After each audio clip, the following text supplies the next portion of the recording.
ഈ ഒരു ഫോട്ടോ കണ്ടോ നിങ്ങൾ? ഇത് ഒരു ഇസ്രായേലി സൈനികനാണ് കേട്ടോ. അപ്പോൾ നിങ്ങൾ കളിയാക്കിയതൊന്നുമല്ല. അതായത് ലബനോനിൽ കയറി ചെന്നിട്ടുള്ള ഇസ്രായേലി സൈനികരെ നോക്കി ഹിസ്ബുള്ളയുടെ ഡ്രോണുകൾ ഓരോരുത്തരെ നോക്കി ഷൂട്ട് ചെയ്തുകൊണ്ടിരിക്കുകയാണ്. അതല്ലെങ്കിൽ അവരുടെ ടാങ്കുകളും മറ്റ് സൈനിക താവളങ്ങളിലും ഒക്കെ ആക്രമണങ്ങൾ നടന്നുകൊണ്ടിരിക്കുകയാണ്. അപ്പോൾ അതിൽ നിന്ന് പ്രിവെൻറ്റ് ചെയ്യാൻ, അല്ലെങ്കിൽ ഇങ്ങനെ ദിവസവും വെച്ചിട്ട് 10-15 ആൾക്കാർ ഇങ്ങനെ മരിച്ചുകൊണ്ടിരിക്കുകയാണ്. അപ്പം ആ മരണം സഹിക്കാൻ പറ്റാണ്ട് അവസാനം ഇസ്രായേലി സേന IDF കണ്ടെത്തിയ പുതിയ ഐഡിയയാണ് അവരുടെ സൈനിക താവളങ്ങളിലും മറ്റ് സ്ഥലങ്ങളിലും ഇതുപോലത്തെ പ്രതിമകളെ കൊണ്ടുവെക്കുക, അവരുടെ ഡ്രസ്സ് അല്ലെങ്കിൽ ഇങ്ങനത്തെ ഡ്രസ്സുകൾ ധരിപ്പിച്ച്. അപ്പം എന്താ ഇത് കാണുമ്പം ഈ ഡ്രോൺ, അതായത് ഹിസ്ബുള്ള വിടുന്ന ഡ്രോണുകൾ ഇതേപോലെ സ്ഥലത്ത് വന്നിട്ട് പെട്ടെന്ന് ഇങ്ങനെ ഈ ഒരു പ്രതിമനെ കാണുമ്പം അവിടെ വന്നിട്ട് പൊട്ടിത്തെറിക്കും. അപ്പം വലിയ പൈസ ഉള്ള, അതായത് വെറും ഒരു പ്രതിമയ്ക്ക് വേണ്ടിയിട്ട് വലിയ വലിയ ഡ്രോണുകൾ തകർക്കാം, അതല്ലാണ്ട് വേറെ ഓപ്ഷൻ ഇല്ല. കാരണം എവിടെ പോയി ഒളിച്ചിട്ടും ഇവന്മാരുടെ ഡ്രോണുകൾ പിന്നാലെ വന്ന് കൊന്നുകൊണ്ടിരിക്കുകയാണ്. എന്നാലും ലേറ്റസ്റ്റ് ആയിട്ട് ഒരു വീഡിയോ കൂടെ പുറത്തു വിട്ടു. ഇന്നലത്തെ വീഡിയോയിൽ നമ്മൾ വേറൊരു ഡ്രോണിൻ്റെ അറ്റാക്ക് കാണിച്ചിരുന്നു. 6 പേരെ കൊന്നു. അതിൻ്റെ കൂടെ തന്നെ അവരുടെ തന്നെ എന്താണ് ഏതോ ഒരു ഹെലികോപ്റ്ററും കാര്യങ്ങളൊക്കെ തകർത്തതിൻ്റെ വീഡിയോ നമ്മൾ ഇന്നലെ കാണിച്ചു.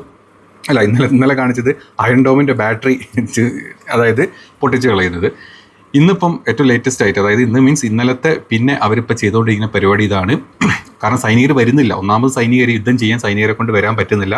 പ്രത്യേകിച്ച് ലെബനോനിൽ നേരിട്ടുള്ള കരയുദ്ധത്തിനുള്ള ഇവന്മാർ പോകുന്നത്. ഇവന്മാർക്ക് കരയുദ്ധത്തിനെ പറ്റി ഒരു ABCD അറിയില്ല എന്നുള്ളതിനുള്ള ഏറ്റവും വലിയ ഉദാഹരണമാണ് ഇതും. അതുപോലെ തന്നെ ഗസയിൽ സംഭവിച്ചതും. ഗസയിൽ ഒരു കരയുദ്ധവും അല്ലാത്ത യുദ്ധമൊക്കെ നടത്തി ആ ഒരു ഇത്ര പോകുന്ന സ്ഥലത്തിന് ഇല്ലാണ്ടാക്കിയെന്നല്ലാണ്ട് ഹമാസിൻ്റെ ഒരുത്തനെ പോലും പിടിക്കാൻ പറ്റാത്തൊരവസ്ഥയിൽ ഇസ്രായേൽ എത്തി നമ്മൾ കണ്ടിട്ടുണ്ട്. അപ്പം ഇതാണ് IDFൻ്റെ ഏറ്റവും ലേറ്റസ്റ്റ്, അതായത് ലോകത്തിലെ ഏറ്റവും വലിയ ടെക്നോളജി പരമായിട്ടും പൈസ കൊണ്ടും എല്ലാം കൊണ്ടും ഉയർന്നു നിൽക്കുന്ന ഇസ്രായേലികളുടെ തനി അവസ്ഥ എന്ന് പറയുന്നത് ഇതാണ്. ഇനി യുദ്ധത്തിൻ്റെ അപ്ഡേറ്റ് പറയുകയാണെങ്കിൽ, ഇന്നലെ നിങ്ങൾ കണ്ടിട്ടുണ്ടാകും കുറേ പേരില്ല, ഇറാൻ ഇതാ അവരുടെ ആണവായുധം ഉണ്ടാക്കാൻ പോകുകയാണ്, ഇനി വെയിറ്റ് ചെയ്യുന്നില്ല. 60% എൻറിച്ച് ചെയ്തിട്ടുള്ള യുറേനിയം ഞങ്ങളിത് 90% പോകാം, അല്ലെങ്കിൽ ഞങ്ങൾ ചെയ്യും എന്നുള്ള വീഡിയോസും അല്ലെങ്കിൽ അതിൻ്റെ ചില ന്യൂസും കണ്ടിട്ടുണ്ടാവും. അപ്പോൾ അതിൻ്റെ പൂർണ്ണ രൂപം ഞാൻ കാണിച്ചു തരാം.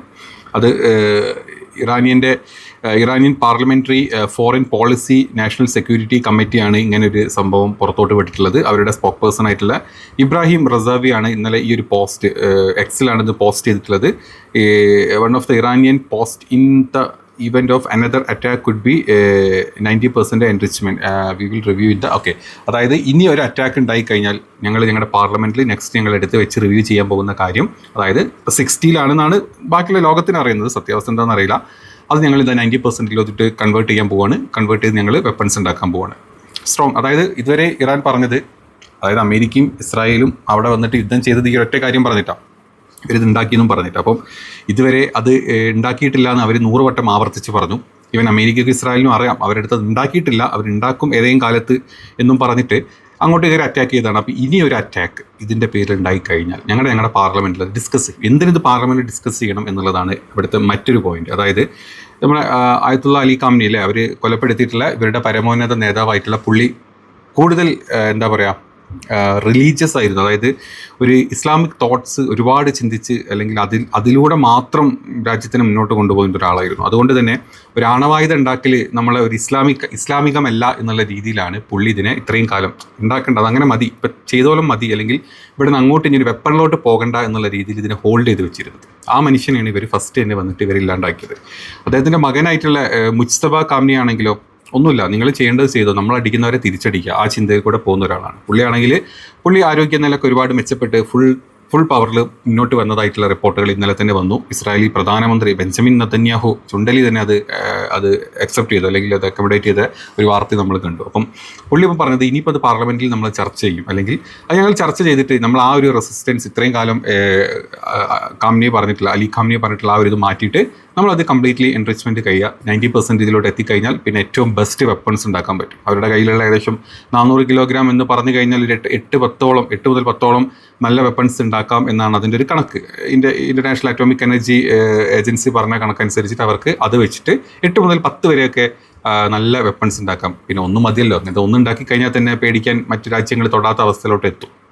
അപ്പോൾ ഇതിൻ്റെ സാങ്കേതിക രൂപമാറ്റങ്ങൾ വരുത്തും എന്നാണ് ഇസ്രായേലി പാർലമെൻ്ററി സ്പോക്ക് പേഴ്സൺ ഇന്നലെ വന്ന് പറഞ്ഞിട്ടുള്ളത്. ഇനി ഇതിൻ്റെ ഒരു കണക്ക് എന്ന് പറഞ്ഞാൽ 60% ഓൾറെഡി എത്തിക്കഴിഞ്ഞു. ഇനി 90-ലോട്ട് എത്താൻ ഒരുപാട് സമയം എടുക്കൂലേ എന്നാണ് ചില ആളുകൾ ചോദിക്കാറുള്ളത്. പക്ഷേ ഇതിൻ്റെ ഒരു യഥാർത്ഥ അവസ്ഥ എന്ന് പറഞ്ഞു കഴിഞ്ഞാൽ ഇത്രയും വർഷം കൊണ്ട് 60 എത്തിയുള്ളൂ, ഇനി 90 എത്താൻ ഇത്ര സമയം എന്ന് അങ്ങനെ ചിന്തിക്കേണ്ട.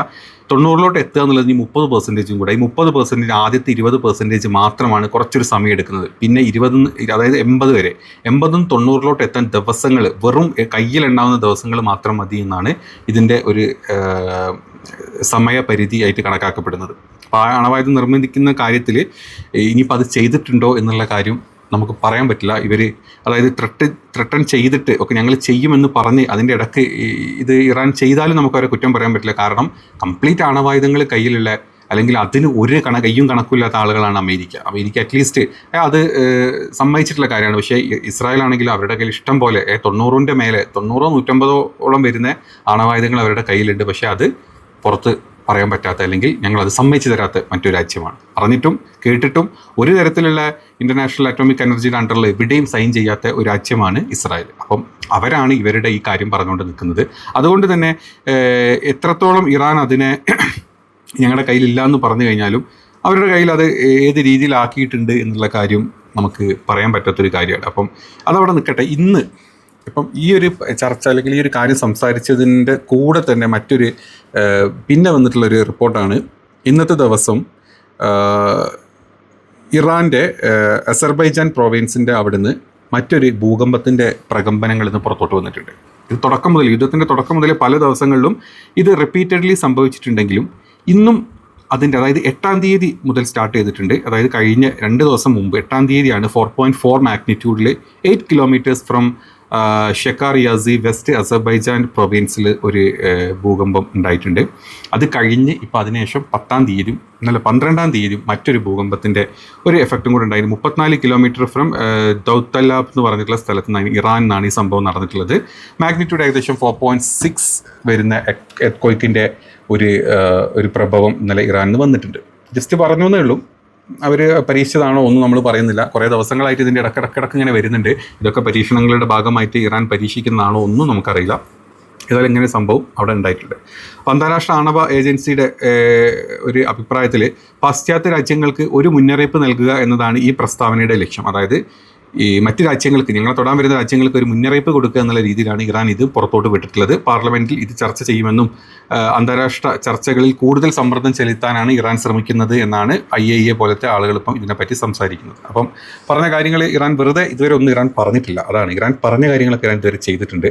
അപ്പോൾ ഈ ഒരു കാര്യം പറഞ്ഞ സ്ഥിതിക്ക് കുറച്ചൊന്ന് പേടിച്ചിരിക്കുകയാണ് ഇപ്പം മൊത്തം ഇസ്രായേൽ ആണെങ്കിലും അതുപോലെ അമേരിക്ക ആണെങ്കിലും. ഇതേ സമയത്ത് തന്നെ ഇന്നലെ മറ്റൊരു കാര്യം കൂടെ ഉണ്ടായിട്ടുണ്ട്. അതായത് ഇന്നലെ ബെഞ്ചമിൻ നെതന്യാഹുവിൻ്റെ വിചാരണ നടന്നുകൊണ്ടിരിക്കുന്നുണ്ട് അല്ലേ. അവിടെ നടന്നുകൊണ്ടിരിക്കുന്ന സമയത്ത് അപ്രതീക്ഷിതമായിട്ടൊരു സംഭവം ഉണ്ടായിട്ടുണ്ട്. അതായത് ഒരുപാട് അഴിമതി കേസുകൾ അയാൾക്കെതിരുണ്ട്. അഴിമതി കേസുകളുമായിട്ട് ബന്ധപ്പെട്ട് കോടതിയിൽ വിചാരണ സംഭവിച്ചുകൊണ്ടിരിക്കുന്ന സമയത്ത് പെട്ടെന്ന് ഇസ്രായേലി പ്രധാനമന്ത്രി കോടതിയിൽ നിന്നും ഇറങ്ങിപ്പോകുന്ന ഒരു സാഹചര്യം ഇന്നലെ ഉണ്ടായിട്ടുണ്ട്. ഒരുപാട് ഇസ്രായേലി പത്രങ്ങളൊക്കെ അത് പുറത്തോട്ട് വന്നിട്ടുണ്ട്. അതിൻ്റെ സംഭവം എന്ന് പറഞ്ഞാൽ കോടതി നടപടികൾ നടന്നുകൊണ്ടിരിക്കുമ്പം നെതന്യാഹുവിന് പെട്ടെന്നൊരു എൻവലപ്പ്, ഒരു കവർ ഒരാൾ കൊണ്ടു കൊടുക്കുന്നു. ആ കവറിൽ തുറന്ന് അതെന്തോ വായിച്ചു, പെട്ടെന്ന് തന്നെ എനിക്ക് പോകേണ്ടതുണ്ടെന്ന് പറഞ്ഞിട്ട് വളരെ എമർജൻസി ആയിട്ട് അവിടുന്ന് ഇറങ്ങിപ്പോകുന്ന നെതന്യാഹുവിൻ്റെ വാർത്തകൾ പുറത്തോട്ട് വരുന്നുണ്ട്.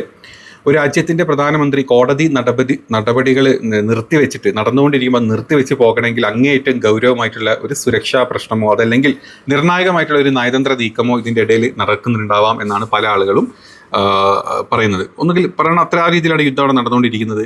ഇന്നലെ ഡൊണാൾഡ് ട്രംപ് ഇന്നലെ ചൈനയിലോട്ട് യാത്ര തിരിച്ചിട്ടുണ്ട്. അതിൻ്റെയൊക്കെ മുമ്പായിട്ടാണ് ഈ ഒരു സംഭവം, ഈ ഒരു കാര്യം നടന്നിട്ടുള്ളത്.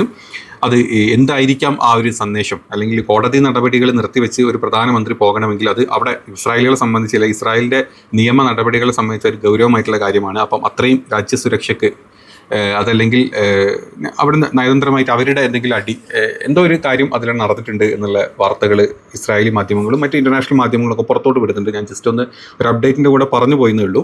ഇനി അത് മാത്രമല്ല, ഇന്നലെ അമേരിക്കയുടെ സെൻകോം അല്ല, പെൻറ്റഗണിൻ്റെ സൈഡിൽ നിന്ന് ഒരു പുതിയ റിപ്പോർട്ട് വരുന്നുണ്ട്.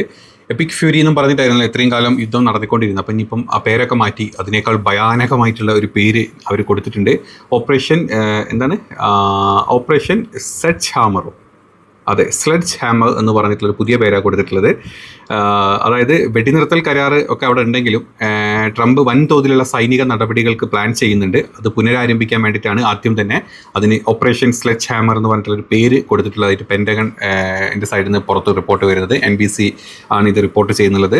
വലിയൊരു ആഘാതം സൃഷ്ടിക്കുന്ന തരത്തിലുള്ള സൈനിക നീക്കത്തിനാണ് ഇങ്ങനൊരു പേര് കൊടുത്തിട്ടുള്ളത്. സാധാരണയായി ഇത്തരം ഒരു പേര് സൂചിപ്പിക്കുന്നത് അങ്ങനെയാണ്. അപ്പം ഇതൊക്കെയാണ് ഇപ്പം ഇന്നലത്തെ പ്രധാനപ്പെട്ട അപ്ഡേറ്റുകളായിട്ട് പറയാനുള്ളത്. ഏത് രീതിയിലാണ് ഇനിയിപ്പം യുദ്ധത്തിൻ്റെ കാര്യങ്ങൾ മുന്നോട്ട് പോകുമെന്ന് പറയാൻ പറ്റില്ല. ഇപ്പം അമേരിക്ക എല്ലാം തള്ളിക്കളഞ്ഞ സ്ഥിതിക്ക് ഇറാൻ ഇനിയിപ്പോൾ പ്രത്യേകിച്ച് പറയാനൊന്നുമില്ല. യുദ്ധം നിങ്ങൾ ചെയ്തോ, ഞങ്ങൾ റെഡിയാണ്, ഞങ്ങളെല്ലാ സാധനങ്ങളും ഞങ്ങളുടെ എല്ലാ എന്താ പറയുക മിസൈൽ ഇതെല്ലാം ലോഞ്ചറുകളൊക്കെ സെറ്റാക്കി വെച്ചിട്ടുണ്ട്, നിങ്ങളുടെ ഓരോ ലക്ഷ്യസ്ഥാനങ്ങൾ ഞങ്ങൾ തീർക്കാൻ വേണ്ടി റെഡി ആയിട്ടാണ്, നിങ്ങൾ തുടങ്ങിക്കോ, ഞങ്ങൾ തിരിച്ചടിക്കാൻ റെഡിയാണെന്നാണ് അമേരിക്ക ഇപ്പം ഇറാൻ പുറത്തോട്ട് പറഞ്ഞിട്ടുള്ളത്. അപ്പോൾ ഇനി പുതിയ അപ്ഡേറ്റുകൾ എന്താണെന്നുള്ളത് നമുക്ക് നോക്കാം. ഇന്നലെ ഞാൻ ഈ വീഡിയോ ചെയ്തതിനു ശേഷം ഇനി രാവിലെ ഞാൻ അപ്ഡേറ്റ് ചെയ്തതിന് ഇടയിൽ വേറെ വല്ല വാർത്തകൾ വന്നിട്ടുണ്ടെങ്കിൽ നമുക്ക് അടുത്തൊരു വീഡിയോയിൽ ചെയ്യാം. മാക്സിമം നിങ്ങൾ സപ്പോർട്ട് തരാം. അടുത്ത വീഡിയോയിൽ കാണാം.